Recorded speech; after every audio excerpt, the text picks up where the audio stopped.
मतदारसंघामध्ये जाऊ त्यावेळेला निश्चितपणे तोंडावर जरी कोण काही बोललं नाही तरी पाठीमागे निश्चितपणे आपल्याला म्हणतील की तुम्ही आमच्या पदरात काय टाकलं, आमच्याकरता काय घेऊन आलात, आमच्याकरता सरकारकडून कोणत्या प्रकारची योजना आणली, आम्ही कशा पद्धतीने उभं राहायचं.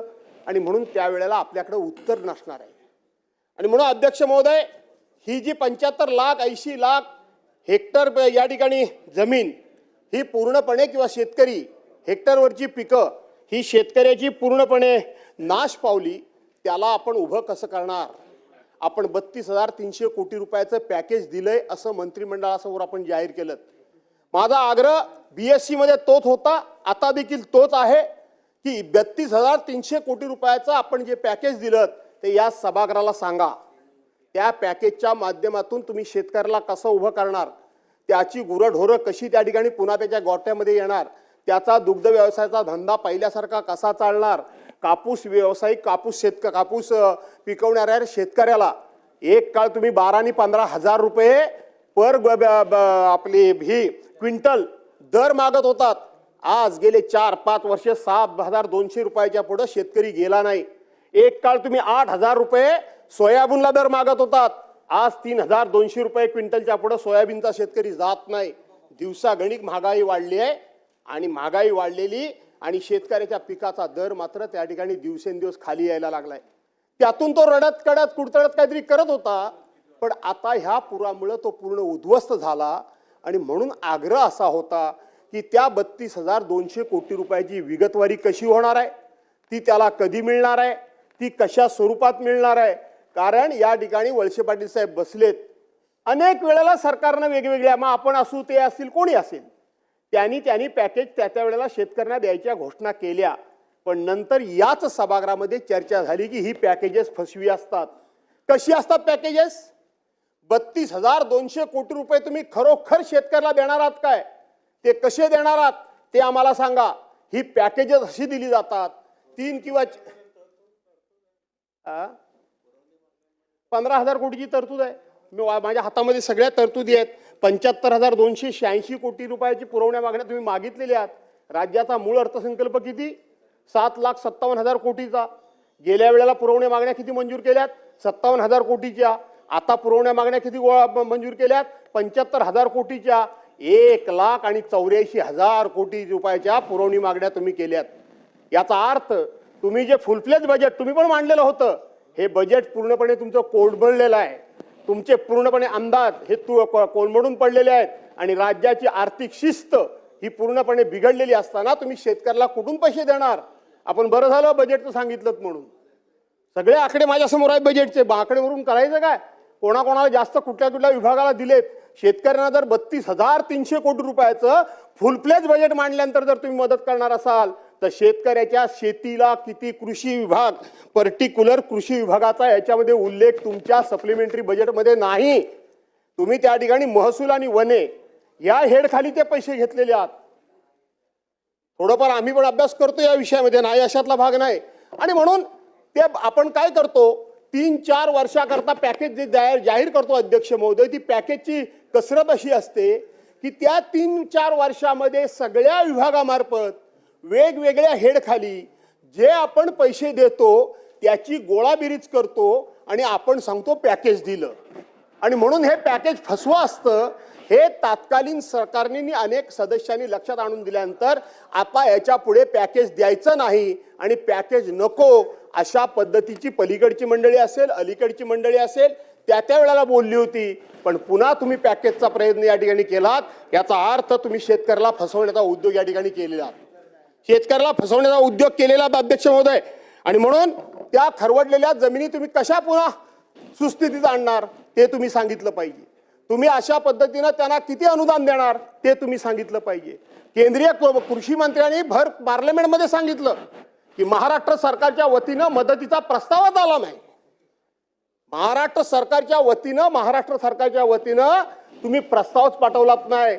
याचा अर्थ तुम्ही केवळ विरोधी पक्षाला फसवताय असातला भाग नाही, तर ज्या शेतकऱ्यांनी मोठ्या अपेक्षेनं तुम्हाला सत्तेवर आणून या ठिकाणी बसवलं. अध्यक्ष महोदय, इथं केंद्रीय मंत्र्याचा उल्लेख झाला.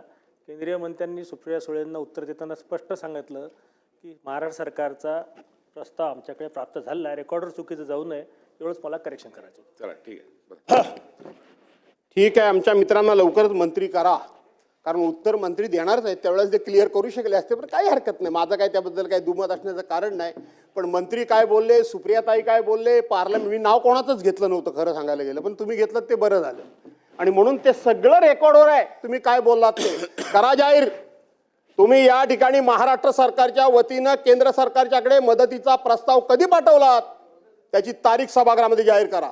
तो प्रस्ताव सभागृहाला सांगा तुम्ही कधी पाठवलात तो. मी जबाबदारीनं सांगतो की त्याच वेळेला नगरला देशाचे केंद्रीय गृहमंत्री आले होते, ज्यावेळेला पूर झाला त्यावेळेला या सभागृहाचे उपमुख्यमंत्री माननीय अजितदादांनी सांगितलं की आम्हाला काहीतरी तुम्ही मदत करा, आम्ही लक्ष ठेवून आहोत, मदत करा. त्यांनी सांगितलं प्रस्ताव पाठवा, मग बघू.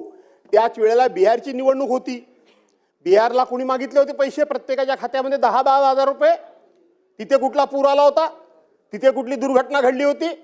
तिथं मात्र न मागता निवडणूक डोळ्यासमोर ठेवून तुम्ही पैसे देता आणि ज्या जनतेनं तुम्हाला सरकार दिलं त्यांना मात्र मदत करण्याकरता तुम्ही प्रस्तावाचं नाटक करता, प्रस्तावाचा बहाणा करता, प्रस्ताव पाठवा म्हणून सांगता. तुमच्या डोळ्यादेखत एवढी सगळं घडलेली घटना असताना प्रस्ताव काय चाललाय? प्रस्ताव कधी आलं? केंद्रीय कृषी पथक, केंद्रीय पाहणी पथक आलं कधी? किती दिवसानंतर ह्या घटना घडल्यानंतर आलं? आणि ते दिवसा आलं की रात्र आलं हो मंत्री महोदय. पाहणी जी केंद्रीय पथकाने जी केली ती रात्रीची केली, दिवसा का नाही केली? दिवसाही केली का? फक्त तुम्ही जे सांगू शकता तू गेली म्हणून रातोरात पथक आला आणि रातोरात गेलं, त्यांनी कोणत्याही प्रकारची पाहणी केलेली नाही. आणि म्हणून अध्यक्ष महोदय, हा खूप मोठा चर्चेचा विषय आहे, मी फार वेळ या विषयामध्ये घेऊ इच्छित नाही. शेतकरी आज खूप मोठ्या आशेनं या ठिकाणी बसलाय की या नागपूरच्या हिवाळी अधिवेशनातून च्या माध्यमातून विशेष करून विदर्भ, मराठवाडा आणि कोकण किंवा बाकीचा भाग सुद्धा आहेत की आमच्या पदरामध्ये काय पडतंय ते तुम्ही स्पष्टपणे इगतवारीनुसार प्रत्येकाच्या खात्यामध्ये किंवा प्रत्येक माणसाला काय मदत करताय हे तुम्ही सांगितलं पाहिजे. तुम्ही नेहमी काय भाषणामध्ये सांगता की एनडीआरएफचे निकष आम्ही वाढवले, असं नाहीये. हे एनडीआरएफचे निकष ज्या वेळेला 2023 साली कुठंतरी आता सुरुवात झाली आहे. बोला. आणि म्हणून एनडीआरएफचे निकष हे मंत्री महोदय काय आता बदलले अशातला भाग नाही, ते पूर्वी सुद्धा बदललेले होते. परंतु प्रत्येक वेळी आपण एनडीआरएफचे निकष बदलले म्हणून सांगतो. त्या एनडीआरएफचे निकष आता फार जुने झालेले आहेत. त्या एनडीआरएफच्या निकषानुसार या ठिकाणी कुठलीही दुर्घटना घडत नाही, एखादी आपत्ती येत नाही, एखादा पाऊस पडत नाही, हे आपण लक्षात घेतलं पाहिजे.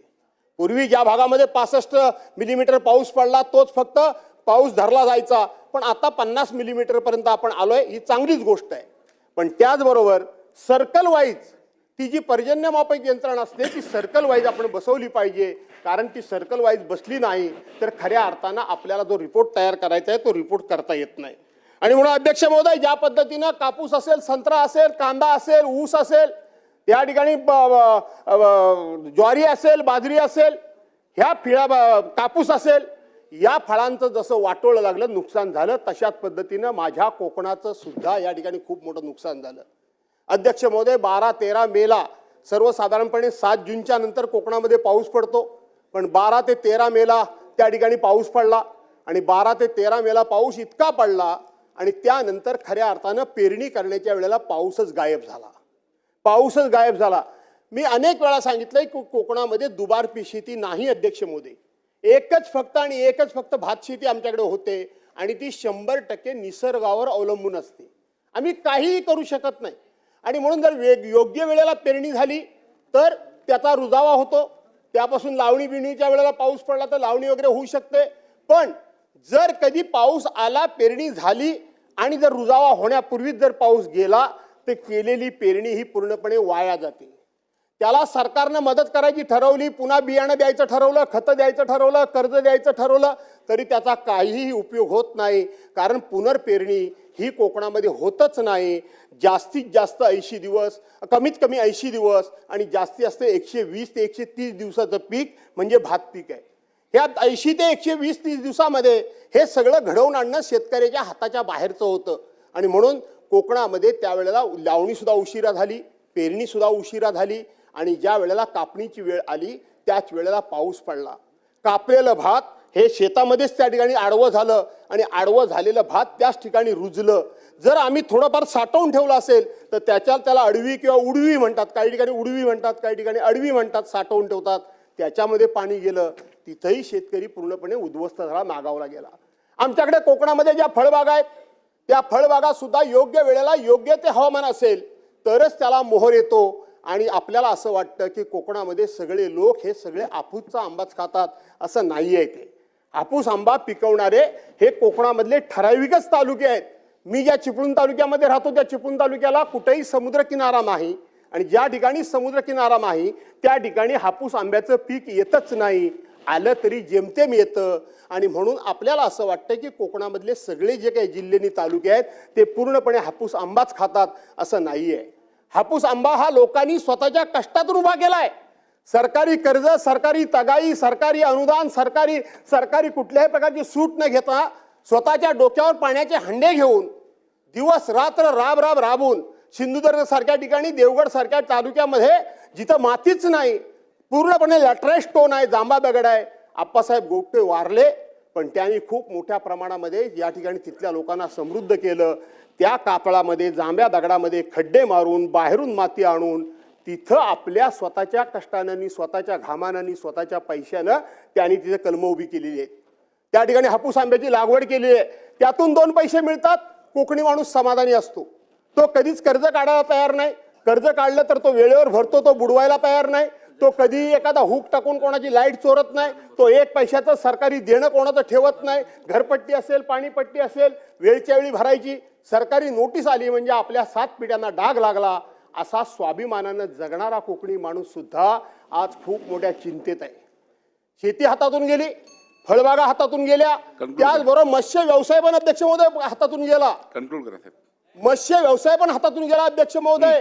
कारण त्या ठिकाणी समुद्रामधलं वेगवेगळे येणारं उधाण, वेगवेगळ्या वेळेला येणारं त्या ठिकाणी पाऊस पाणी, वादळ वारा, यामुळं समुद्रामध्ये बोटी घालू नका, समुद्रामध्ये जाऊ नका, मासेमारी करू नका, हे सरकारच्या वतीनंच सांगितलं जातं.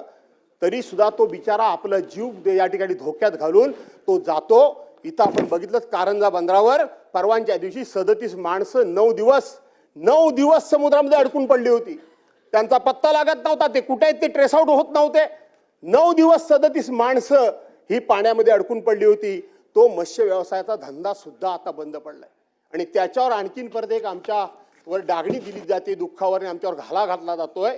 जो आमचा कोकणाचा हापूस आंबा, जो आमचा कोकणाचा हापूस आंबा आहे, जो जगाच्या पाठीवर आमच्यासारखा दर्जेदार हापूस आंबा, आमच्यासारखा चविष्ट हापूस आंबा, आमच्यासारखा कलरला उत्कृष्ट असलेला हापूस आंबा, आमच्यासारख्या आंब्याची एकदा का चव घेतल्यानंतर त्या आंब्याची कोणी बरोबरी करू शकत नाही जगाच्या पाठीवर. त्या हापूस आंब्याला 2018 साली GI मानांकन मिळालं. आज त्या हापूस आंब्याचं GI मानांकन काढून घेण्याचा या ठिकाणी डाव खेळला जातोय.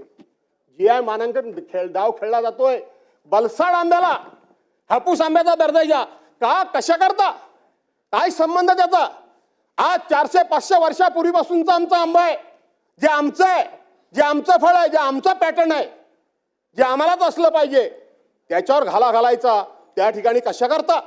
कोकण एक तर काय मागत नाही, तुम्ही त्यांना आर्थिक मदत काय करत नाही, केलीत तर तुमची सरकार मदत बुडवत नाही. तुम्ही त्या ठिकाणी कर्ज आम्ही घेत नसल्यामुळं बँकेचं रिशेड्युलिंग केलं तर त्याचा त्याला उपयोग होत नाही का? कशा पद्धतीनं?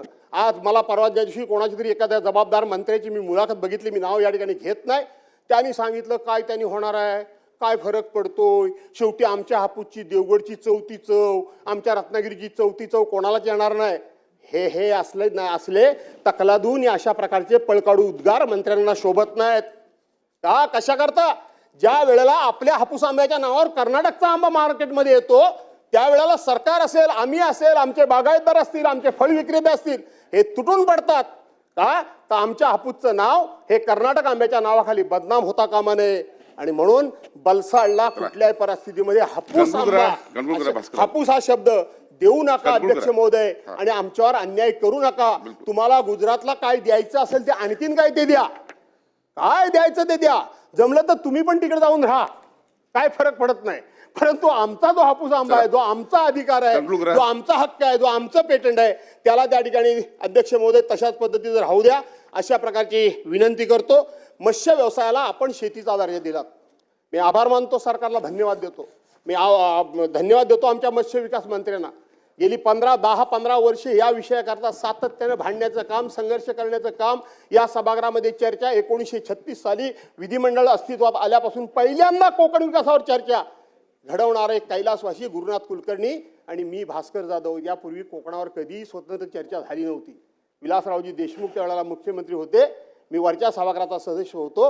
आम्ही पहिल्यांदा ही चर्चा घडवली, त्यावेळेपासून मी भांडत होतो. आणि आज आमच्याच कोकणातले मत्स्य विकास मंत्री आहेत, त्यांनी जर या ठिकाणी सरकारच्या पाठीमागे लागून इथं आमच्या मत्स्य व्यवसायाला शेतीचा दर्जा दिला असेल तर एक कोकणी माणूस म्हणून मी त्यांचं मनापासून अभिनंदन करतो. मी त्यांना धन्यवाद देतो. पण हे नुसतं डिक्लेअर करून चालणार नाही. खऱ्या अर्थानं मत्स्य शेती म्हणजे तुम्ही त्या मत्स्य व्यावसायिकांना नक्की काय देणार आहात, कशा पद्धतीनं मत्स्य शेतीचा दर्जा दिला, तो दर्जा म्हणजे काय, हे सातत्यानं मी शोधण्याचा डिपार्टमेंटमध्ये प्रयत्न करतो, पण तो मिळत नाही. आणि म्हणून अध्यक्ष महोदय, त्याला पण शेतीचा दर्जा द्या आणि त्या मत्स्य व्यावसायिकांना त्या ठिकाणी वाचवा अशी विनंती करतो. आमच्या बागायती वाचवा, आमचे मत्स्य व्यवसाय वाचवा, आमच्या फळबागा वाचवा, आमची शेती वाचवा आणि त्याचबरोबर विदर्भाला सुद्धा वाचवा, मराठवाड्याला सुद्धा वाचवा, उत्तर महाराष्ट्राला वाचवा, पश्चिम महाराष्ट्राला वाचवा. कारण शेवटी सगळा महाराष्ट्र हा जर समृद्ध होईल तर संपूर्ण महाराष्ट्र समृद्ध होईल. आणि म्हणून या चर्चेच्या माध्यमातून सरकारचं औदासीन्य आहे, सरकारचं दुर्लक्ष आहे. एवढं बोलल्यानंतर सुद्धा एक मंत्र्याच्या पलीकडे कोणी मंत्री आला नाही. आणि म्हणून सरकार लोकांना फसवण्याकरता हा चर्चेचा हा प्रस्ताव येऊ नये, शेतकऱ्यांना न्याय देण्याकरता आलेला असावा.